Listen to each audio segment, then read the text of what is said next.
Olá, tudo bem? São 12 horas e 16 minutos. Estamos ajustando aqui os detalhes para entrar no ar a partir de agora com a nossa convidada especial do programa de hoje. Nesta sexta-feira, nós vamos falar direto de São Paulo, via Zoom, com a convidada especial do programa. Já está aqui na tela e o assunto será sobre a questão da síndrome de Rokitansky.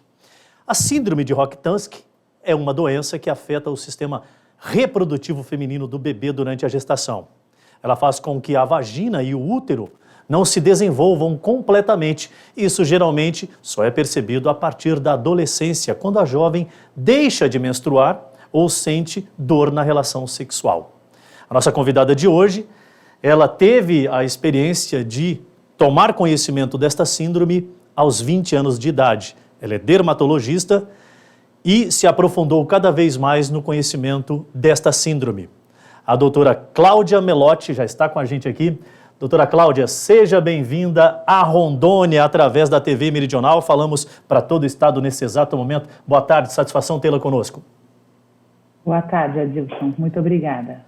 Doutora, hoje, inclusive, acabei de receber a informação, eu não tinha o conhecimento, é o Dia Internacional da Síndrome de Rokitansky, que tem a proposta Exatamente. de colocar o assunto em discussão para que a gente quebre esse paradigma, né? Tire esse estigma de que não podemos falar de certos assuntos.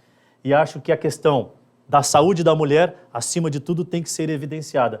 Conta pra gente, doutora, o que vem a ser essa síndrome e por que esse caso é tão pouco discutido aqui no Brasil e no mundo também é tão pouco discutido?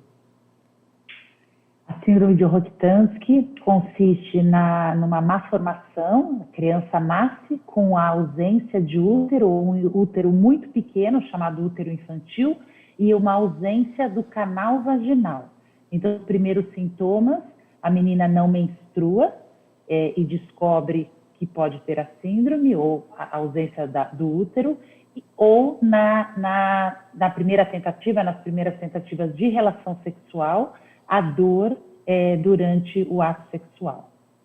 Doutora, por que essa síndrome ela só é possível ser diagnosticada a partir desse estágio? Com esse advento de tanta tecnologia implementada na área da medicina, já é possível, por exemplo, ter a detecção desta síndrome com mais antecedência, doutora? Sim, poderia ser se a criança realizar algum ultrassom por algum outro motivo. Mas como a menina, se desenvolve normalmente com as características sexuais, os pelos vão crescendo normalmente, toda a parte externa da mulher, que é fotografada, pintada, né, é normal, e as mamas, tudo normal, a mãe não percebe, os pais, os familiares não percebem que a menina tem alguma alteração.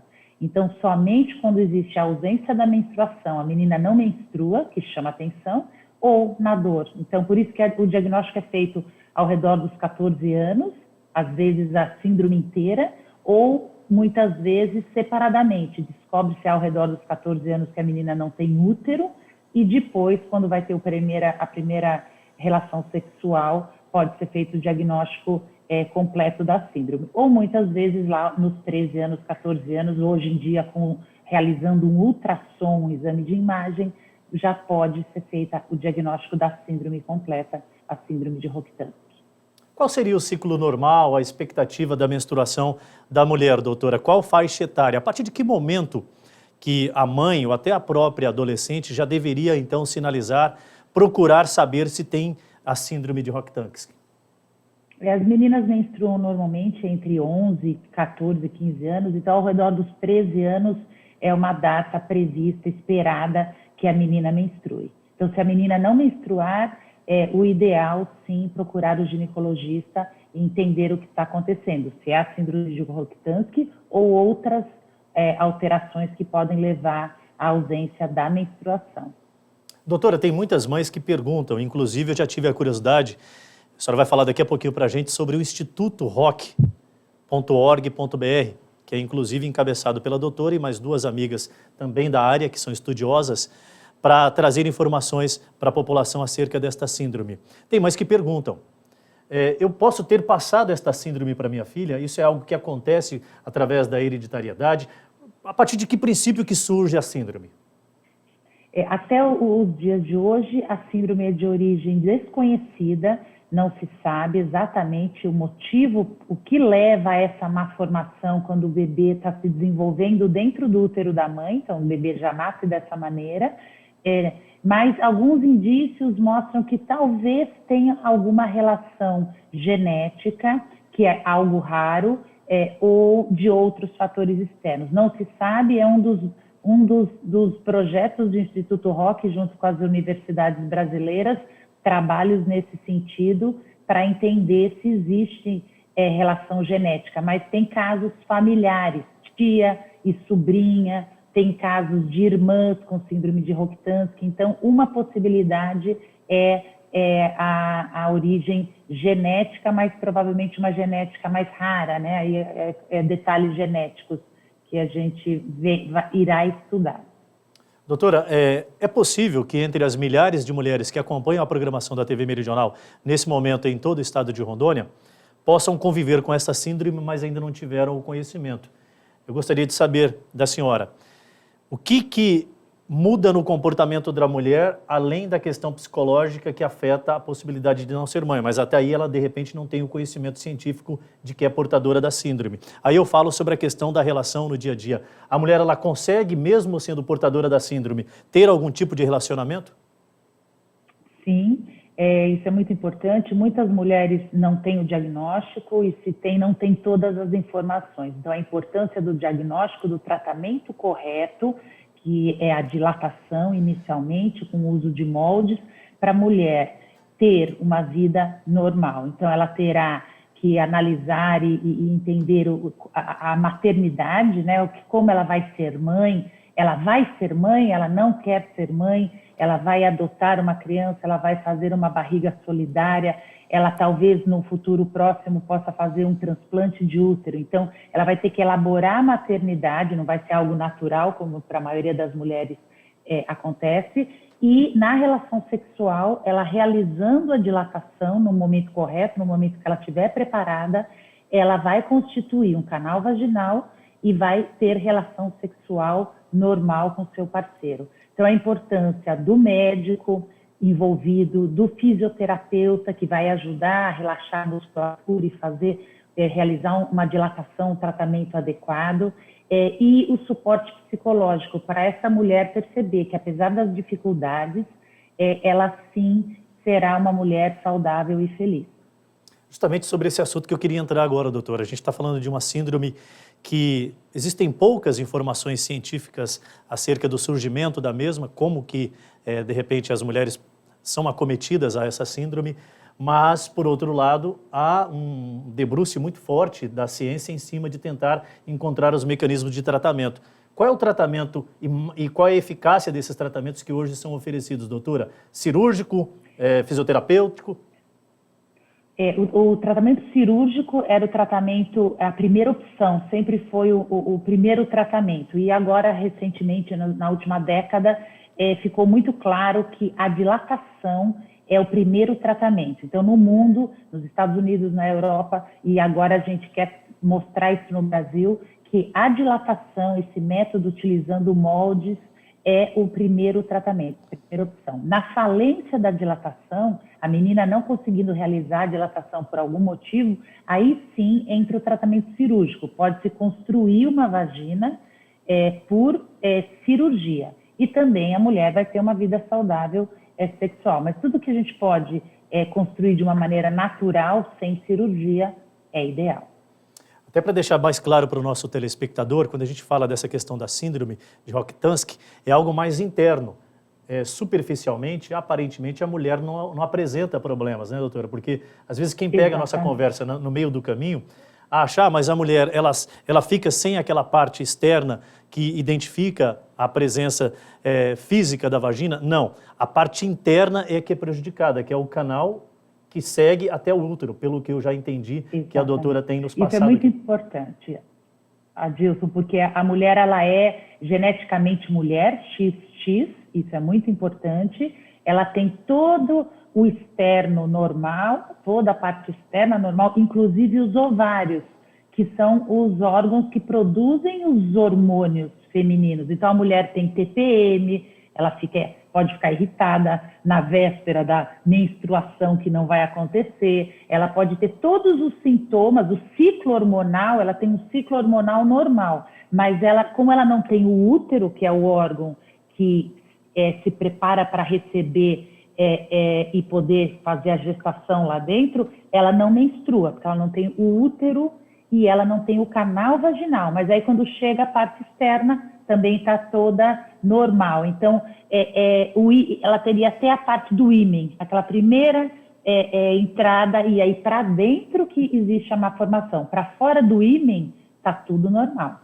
A gente tem o conhecimento que a doutora ela tomou conhecimento do diagnóstico desta síndrome com cerca de 20 anos de idade. Tem uma matéria, inclusive, no UOL, se você buscar lá, detalhadamente, a doutora dá uma matéria bem completinha falando da sua experiência. Mas eu queria que a senhora sintetizasse como foi essa experiência, como foi o comportamento e como a senhora conseguiu vencer esse primeiro momento, porque é um paradigma muito grande que nós temos no Brasil, em qualquer lugar do mundo, de falar sobre a questão da sexualidade, principalmente feminina. Queria que a senhora compartilhasse, e eu sei que a partir daí também veio a criação do Instituto ROC, e já implementasse sobre o Instituto.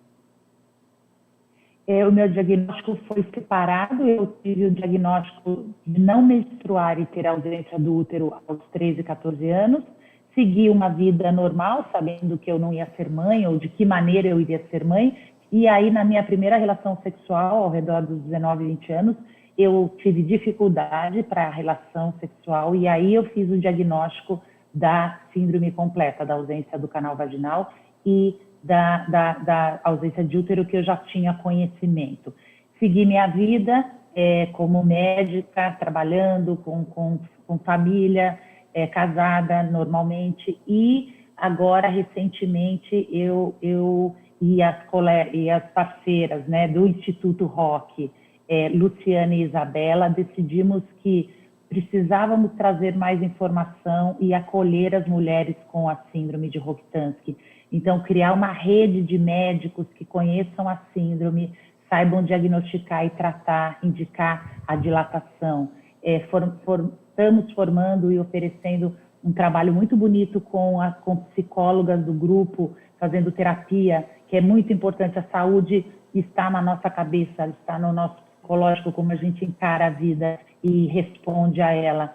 Fisioterapeutas ajudando a relaxar essa musculatura que muitas mulheres contraem a musculatura, até mulheres sem síndrome de Rokitansky, que podem contrair por estresse, por preocupação e ter dor na relação sexual. Então, a importância de procurar o médico sempre por alterações menstruais ou por alteração na relação sexual. A dor na relação sexual não é normal. Então, se está tendo dor, se está desconfortável, a mulher tem que procurar o médico ginecologista e entender o que está acontecendo com ela.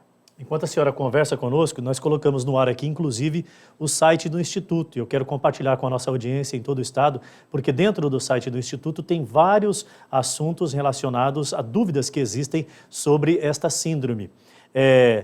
Instituto ROC, com ki.org.br.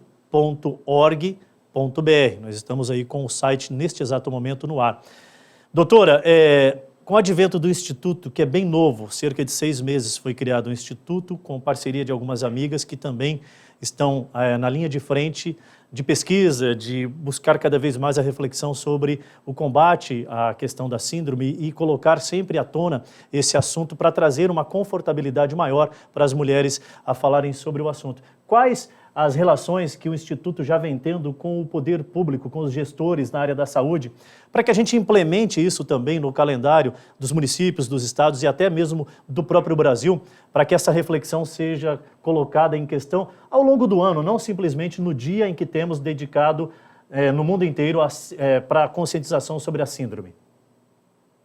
Adilson, o Instituto é novo, como você citou, estamos fazendo parcerias tanto buscando parcerias no nível federal, estadual e municipal, desenvolvendo essa rede de apoio, trabalhando para incluir a síndrome de Rokitansky na lista de doenças raras do SUS.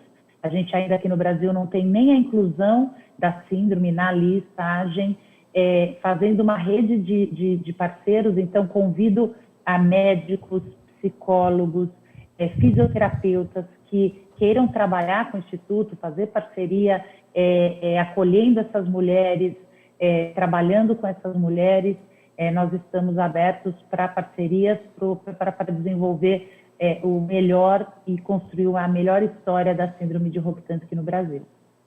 Muito bem, só fazendo a ratificação, inclusive já fui aqui orientado pela equipe da Rádio 2, que faz assessoria de comunicação aí do Instituto Rock. A senhora é a fundadora, né, do Instituto. Eu agradeço aí pela participação. Sim. Quais os meios de comunicação que a senhora tem, que o Instituto tem, com as mulheres do Brasil inteiro, e principalmente aqui de Rondônia agora, que acompanha o programa, que de repente pode conhecer alguém que está passando por algum tipo de dificuldade, que pode até ser, então, a síndrome de Rokitansky? Isso é muito importante, também chamada como síndrome invisível.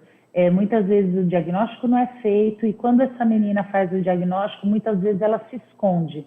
Então, a importância dessa menina, ou mulher e familiares, procurarem informação, essa rede de profissionais da área da saúde, e o Instituto Rock está aqui junto com parceiros como vocês, que eu agradeço muito essa visibilidade, divulgando a síndrome, acolhendo e ajudando cada mulher em cada detalhe que precise e divulgando. Às vezes você tem uma pessoa com a síndrome de uma mulher com a síndrome de Rokitansky no seu bairro, na sua cidade, e não sabe porque essa mulher está se escondendo por esse estigma que é não poder ser mãe, ou ter dificuldade para ser mãe, ou ter dificuldade para ter relação sexual.